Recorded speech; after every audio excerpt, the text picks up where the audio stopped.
मुझे जवाब दीजिए, ये जो आतंकवादी है, ये नक्सलवादी है, उनके पास शस्त्र और बारूद कहां से आता है? वो तो विदेश की धरती से आता है और सीमाएं संपूर्ण रूप से आपके कब्जे में है। सीमा सुरक्षा बल आपके कब्जे में है। मैंने उनको दूसरा सवाल पूछा। हमने कहा आतंकवादियों के पास धन आता है, हवाले से आता है, पूरा मनी ट्रांजैक्शन का कारोबार भारत सरकार के कब्जे में है, आरबीआई के अंडर में है, बैंकों के माध्यम से होता है। क्या प्रधानमंत्री आप इतनी निगरानी नहीं रख सकते कि ये जो धन विदेश से आकर के आतंकवादियों के पास जाता है आपके हाथ में है, आप उसको क्यों नहीं रोकते हैं? मैंने तीसरा सवाल उनको पूछा कि विदेशों से घुसपैठ ही आते हैं, घुसपैठ ही आतंकवादियों के रूप में आते हैं, आतंकवादी घटनाएं करते हैं, भाग जाते हैं।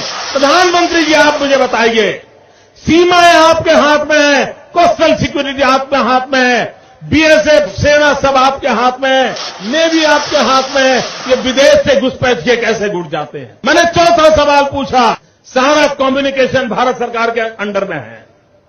कोई भी अगर टेलीफोन पे बात करता है, ईमेल भेजता है, कोई भी कम्युनिकेशन करता है, भारत सरकार उसको इंटरप्ट कर सकती है।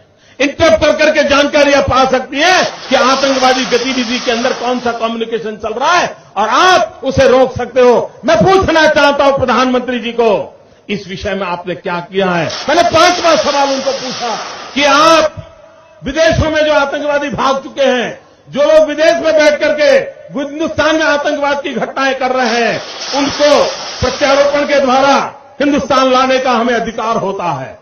आपकी विदेश नीति में वो क्या ताकत है? एक बार इन पांचों चीजों पर कुछ करके दिखाइए, आतंकवाद जड़ मूल से उखड़ जाएगा। राज्यों के अधिकार हथिया करके राजनीति के करने के खेल छोड़ दीजिए। भाइयों बहनों, दिल्ली की सल्तनत के पास मेरे इन सवालों के जवाब नहीं है। दिल्ली की सरकार में वो सीना नहीं है, 46 इंच का सीना लगता है दोस्तों, तब जाकर